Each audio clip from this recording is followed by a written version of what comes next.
Minister for Works and Housing, Francis Asensubwachi, has revealed that government is looking into selling the Saglemi Housing Project to a private entity. According to him, the decision was taken after assessments and the necessary consultations.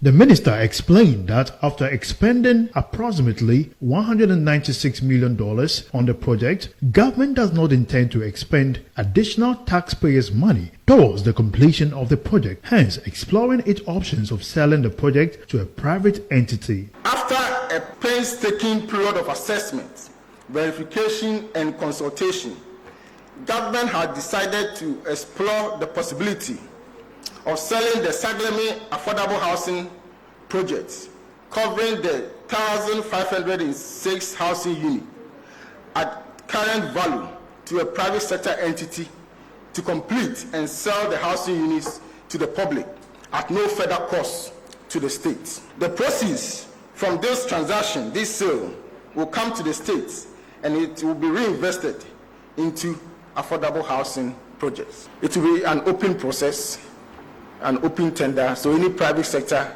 with the necessary resources and capacity can bid, and it will go through a process, a rigorous procurement tender process, and whoever comes out of the many people who will apply, I believe, will be chosen.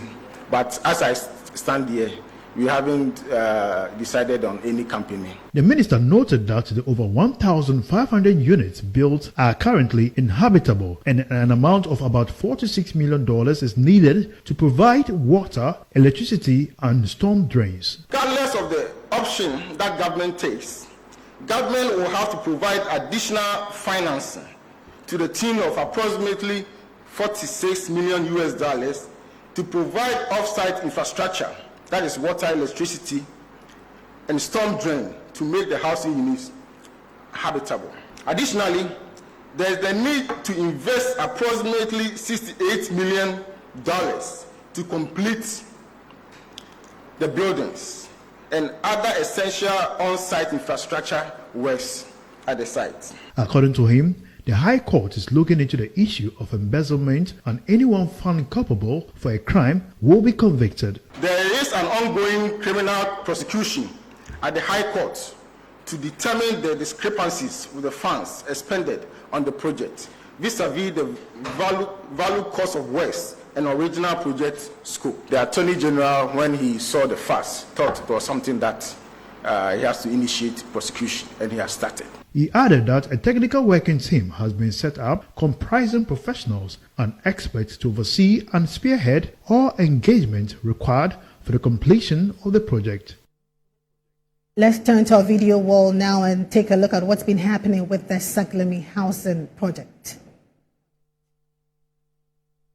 In 2012, the erstwhile National Democratic Congress government began processes for the construction of the Saglemi Affordable Housing Project at Pram in the Ningo Pram district of the Greater Accra region. The facility was meant to be a 5,000 residential unit facility to ease the accommodation deficit in the country. It sits on a 300-acre land with 1 to 3 bedroom flats for low-income earners. Phase 1 of the $200 million project saw the construction of 180 blocks comprising over 1,500 flats. The then Ministry of Water Resources, Works and Housing on January 4, 2013, under its former ministry, Colin Stauder signed the engineering, procurement and construction agreement with Messes Construction OAS Ghana Limited after parliamentary approval was granted on October 13, 2012. Soon after the new Patriotic Party came to power. On May 8, 2018, the department, through its former head, Gloria Ekufo, responded and concluded that since the agreement expired in June 2017, there can be no termination of a non-existent agreement as requested by the ministry. But current Minister for Works and Housing, Francis Asensubwachi, said government has decided to lay hands off the Saglemi Housing Project to pave way for a private developer to refurbish the housing units and sell them to potential owners.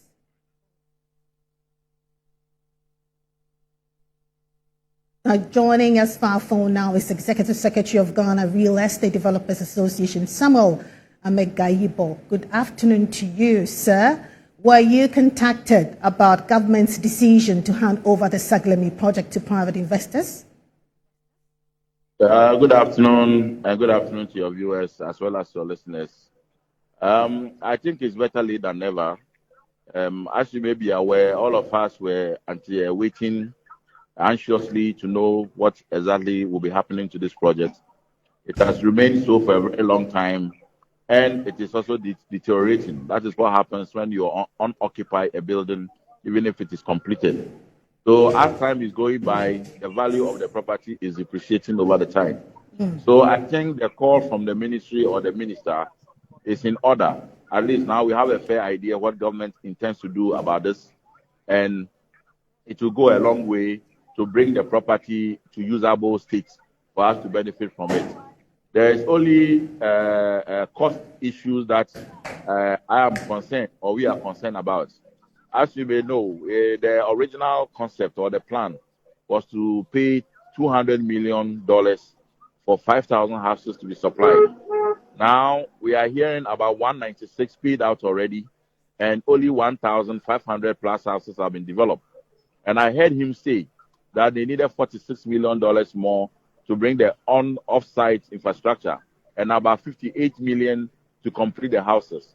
I mean, if you put all these costs together and you divide it by the units of houses that would have been supplied at the end of the day, it means that these houses don't stand the test of affordable housing. And so that is where my problem is.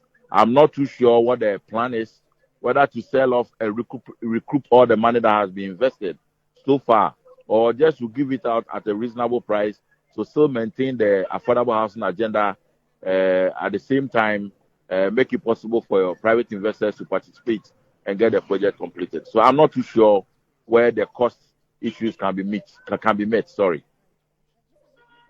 We don't have the capacity to take over the project?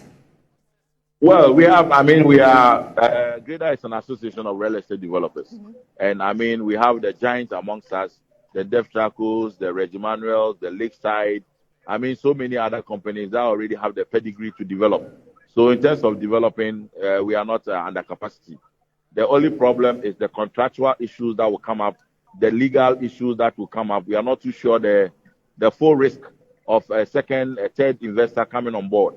And I think this is where the evaluation has to take place for us to know what it is to get a private investor to participate in these arrangements. Thank you very much indeed for your time. Executive Secretary of Ghana Real Estate Developers Association, Samuel Amekaibo.